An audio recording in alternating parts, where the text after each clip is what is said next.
안녕하세요. 변호사 정배입니다. 오늘은 의료 소송을 하기 위해서 무엇을 준비해야 되는지 이야기해 보도록 하겠습니다.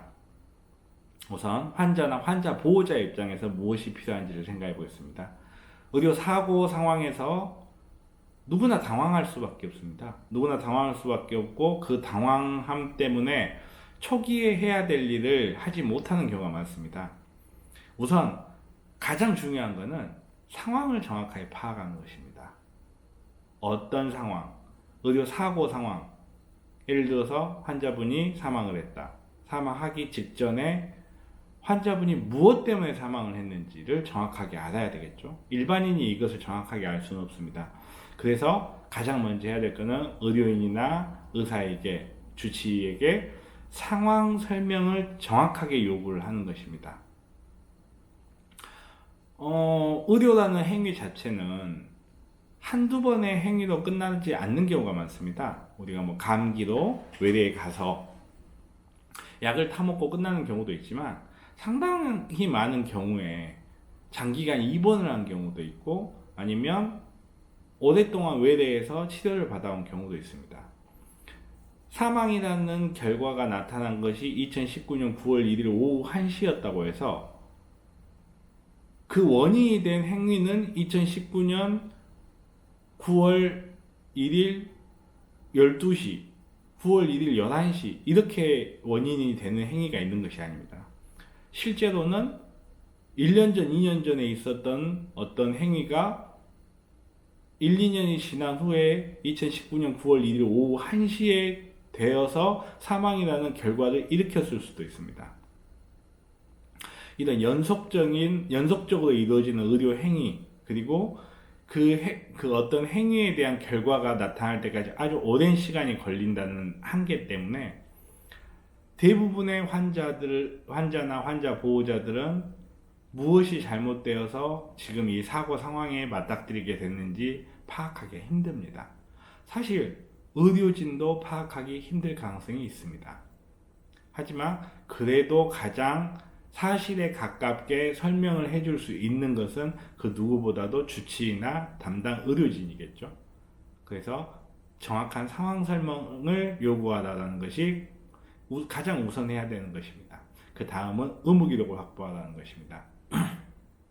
의무기록이라는 것은 의사들이 작성하는 진단서라든지 소견서, 프로그레스 노트, 간호사들의 간호기록지, 각종 검사를 했으면 검사 결과지, 수술을 받았다면 수술 기록지나 마취 기록지, CT나 MRI를 찍었다면 CT나 MRI에 대한 결과 기록은 물론이고 CT, MRI 그 사진 자체가 필요합니다.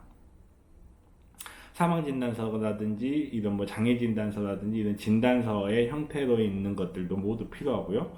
소송이 진행된다고 가정하였을 때는 치료비 영수증도 반드시 있어야 합니다. 의무기록을 확보하는 것은 가장 중요합니다. 의료소송은 의무기록에서 시작해서 의무기록에서 끝난다라고 봐도 무방할 정도로 의무기록이 절대적으로 중요합니다. 의무기록을 확보하고 난 다음에 많은 사람들이 의무기록이 조작되었을 가능성을 제기하는 경우가 많습니다. 하지만 의무기록 조작 가능성은 너무 걱정하지 않으시는 게 좋습니다. 실제로 그렇게 많이 이루어지지도 않고요. 그리고 의무기록이 조작되었다 하더라도 대부분의 경우 걸립니다. 말했다시피 의료라는 행위 자체는 하루 이틀에 일어나는 행위가 아닌 경우가 많습니다. 아주 오랫동안 이루어지는 연속적 과정일 가능성이 높기 때문에 어떤 하나를 조작해서 삽입을 하게 되면 전체의 흐름과 맞지 않는 튀는 기록이 나올 수밖에 없습니다. 그래서 전문가들이 보면 이거는 이상한 의무기록 혹은 조작된 것, 조작이 의심되는 것을 금방 알 수 있습니다. 녹취를 해야 되는지 물어보는 경우가 많습니다. 그리고 의사가 한 말을 녹취하지 못했다고 걱정하는 경우를 많이 볼 수 있는데요. 일단 녹취를 해야 되냐라고 묻는다면 저는 녹취를 하라고 합니다. 녹취를 하라고 하는 이유는 그 녹취록의 내용이 어떤 결정적인 영향을 미쳐서 그런 요구를 하는 것이 아닙니다. 다만 발화자, 그러니까 환자나 피해자 입장이겠죠. 피해자 입장에서 입을 조심하라고 녹취를 하라고 합니다. 내가 하는 말이 모두 녹음되어 있다는 사실을 명시만 하는 거죠. 요즘처럼 녹취가 쉬운 시절에는 당연히 상대방도 녹취를 하고 있다고 가정하는 게 좋습니다. 그런 상황에서 내가 말을 잘못할 수 있습니다. 내가 너무 감정에 북받쳐서 의사에게 협박을 한다든지 아니면 너무 무리한 요구를 하게 된다든지 이런 것들이 나중에 재판에 현출이 되면 아주 곤란할 수 있습니다. 본인의 입을 조심하라는 의미에서 녹취를 하라고 권유합니다. 가끔 1인 시위나 언론 접촉에 대해서 물어보시는 분들이 있는데요. 권유하지 않습니다. 1인 시위는 불법이 아닙니다. 합법입니다. 하지만 1인 시위가 그 정도가 넘어가는 경우에는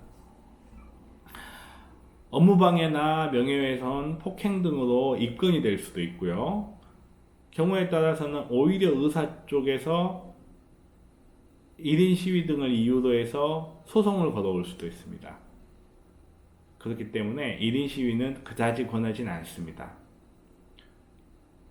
언론 접촉 역시 마찬가지입니다. 안 좋은 결과를 나타낼 수 있어요. 말 그대로 적절하게 합의로 끝날 수 있는 문제가 언론 접촉이라든지 이런 1인 시위라든지 이런 외부적인 활동 때문에 의사 입장에서 적절하게 합의를 하고 끝내지 못하는 상황을 만들어 버리는 경우가 있어요. 그래서 변호사의 입장에서 1인 시위라든지 언론 접촉은 그다지 권하지 않습니다. 너무 감정적으로 행동을 하시면 안 됩니다. 당연히 내가, 내 몸이, 내 부모님이, 내 새끼가 의료사고가 의심되는 상황에 맞닥뜨렸을 때 감정적으로 행동을 하지 않을 도리가 없습니다. 그럴 때는 차라리 자리를 피하십시오. 사람이기 때문에 인간인데 감정이 없을 수는 없죠. 하지만 감정적으로 한 행위 하나하나가 모두 다 기록되어 있을 가능성이 굉장히 높습니다. 그리고 사건을 객관적으로만 바라봐야 되는, 그리고 그럴 수밖에 없는 제3자인 법관이나 변호사나 경우에 따라서는 검사가 보기에는 아주 안 좋게 비춰질 수 있습니다. 때문에 감정적 행동은 가능한 자제하고 감정을 자제할 수 없을 때는 차라리 자리를 떠나세요. 마지막으로 즉시 변호사를 만나서 상의를 하셔야 합니다. 의료라는 부분 자체가 워낙 복잡하고 전문적인 영역이다 보니까 무엇이 중요한 정보고 무엇이 중요하지 않은 정보인지 잘 모르는 경우가 많아요. 기본적으로 법률적으로 어떤 사건을 접근하기 위해서는 요건과 사실이라는 어떤 법률이 규정한 사항들이 굉장히 중요하고요. 그리고 그 요건과 사실들을 넘어간 사실관계를 입증하기 위한 수많은 자료들 중 객관적 자료들을 어떻게 추려내서 어떻게 대응할 것인가 하는 것이 굉장히 중요합니다. 일반인들은 그걸 잘 못해요. 그럼 서둘러서 만날 필요가 뭐가 있느냐? 좀 소송하기 직전에 만나면 되지 않느냐? 물론 그렇게 생각하실 수도 있습니다. 하지만 앞에도 말씀드렸다시피 원인과 결과를 발생시키는 데까지 시간이 많이 걸리는 경우도 있고, 일반인들의 입장에서는 내가 의료사고라는 상황을 맞닥뜨렸을 때 전후 사정만 기억하기가 쉽습니다. 이게 어떤 차이를 불러일으키냐면, 시간이 한 달, 두 달 지난 뒤에 의무기록과 변호사를 만나서 이야기할 때 자기가 생각했던 중요한 이야기를 못할 가능성이 있고요. 그리고 실제로 중요한 사실들을 변호사와 상담할 때 놓칠 가능성이 많아요. 본인이 잃어버리는 거죠. 본인이. 예를 들어서 주사를 맞고 딸꾹질을 했다? 그 이야기를 했었잖아요. 주사를 맞고 딸꾹질을 했다? 그러면 내가 주사를 맞고 딸꾹질을 했다. 이래서 의료사고인 것 같다. 라고 이렇게 이야기를 했는데, 이전에 의사가 그 부분을 설명을 한 적이 있어요. 내가 의료사고의 상황에 맞닥뜨리면 의사가 설명을 했다는 사실 자체가 기억이 안 나기가 쉬워요. 근데 나중에 차트에 적어져 있다? 굉장히 곤란해집니다. 하지만 변호사의 입장에서는 의료사고적 상황, 주사를 맞고 딸꾹질을 일으켰다, 이 상황에만 집중하기가 쉬워요. 별다른 이야기를 안 해주면. 이전에 어떤 설명이 있었는지, 이 사람이 앓고 있었던 질병이 어떤 질병인지를 집중하지 않게 되는 결과가 돼요. 주사를 맞고 딸꾹질이 발생했다, 이 사실만 머릿속에 있는 변호사 입장에서는 상담을 하다가 그렇게 이야기하겠죠. 아, 이건 의료 분쟁적 상황은 아닌 것 같습니다 라는 답변을 듣기가 쉬워요. 피해자 입장에서는 굉장히 억울해지는 거죠. 그렇기 때문에 아직 내 기억이 신선할 때, 아직 내가 상황 파악이 되고 있을 때 변호사를 만나서 상의를 하는 것이 좋습니다. 자, 처음부터 다시 한번 살펴볼게요. 우선 의료사고 상황에 맞닥뜨렸다. 그렇다면 정확한 상황 설명을 요구해야 됩니다. 그리고 의무기록을 확보하세요. 녹취를 할 수 있으면 하는 것이 좋습니다. 그 자체가 어떤 효력이 크다기보다는 본인 입을 조심하라는 뜻이에요. 1인 시위나 언론 접촉은 변호사 입장에서 그다지 권하지 않습니다. 너무 감정적으로 행동해서는 안 되고요. 즉시 변호사를 만나도록 하십시오. 변호사라고 할 때는 저처럼 의사 출신의 변호사나 아니면 의료소송을 전문적으로 하는 변호사에서 의학에 관한 지식이 풍부한 변호사를 만나셔야 합니다.